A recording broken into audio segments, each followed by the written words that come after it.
कधीच नाही चुकणार तुमचे फेवरेट टीव्ही शोज झी5 सोबत, तेही एकदम फ्री। मम्मा शांत हो मम्मा। तारा हे लग्न मोडल्याशिवाय मी शांत होणार नाही। सारंग सर, मम्मा ते बघ।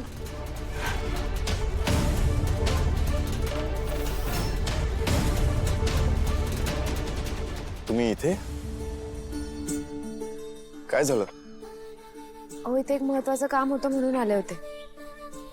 तुमच्यामुळे माझ्या भावाचा जीव वाचला म्हणून तुमचे आभार मानायचे होते। नाही ठीक आहे, आभार मानायची काही गरज नाहीये। अहो असं कसं? असं समजा तुमच्या विठ्ठलाने मला तुमच्या मदतीसाठी पाठवलं। मग हे मी माझ्या विठ्ठलाला देते।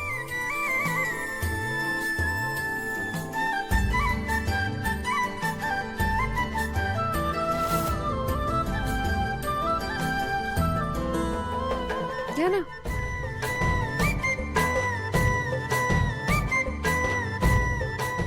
चला येते मी। थँक्यू।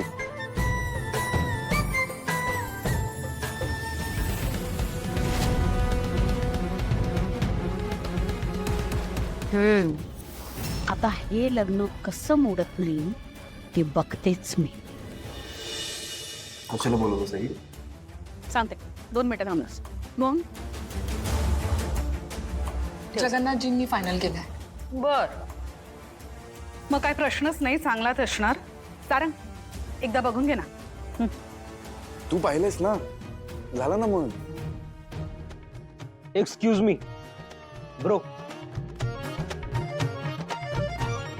तुझं लग्न होणार आहे म्हटल्यावर मर्जी आईची नाही तुझ्या बायकोची चालणार। हे वाटेल ते शिकवू नकोस त्याला। बरोबर आहे ना, नाहीतर मग लग्नाच्या वेळेला अचानक तू हार घालता घालता थांबायचा आणि तुझ्याकडे बघून विचारायचा मॉम हार घालू?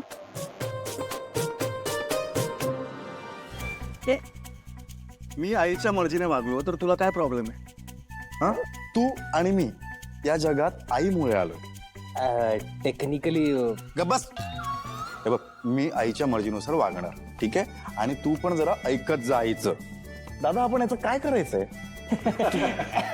कष्ट, हे जे मस्का मारायचे तू कष्ट घेतोस ना, त्यामुळे आई तुझे जास्त लाड करते, बाकी काही नाही।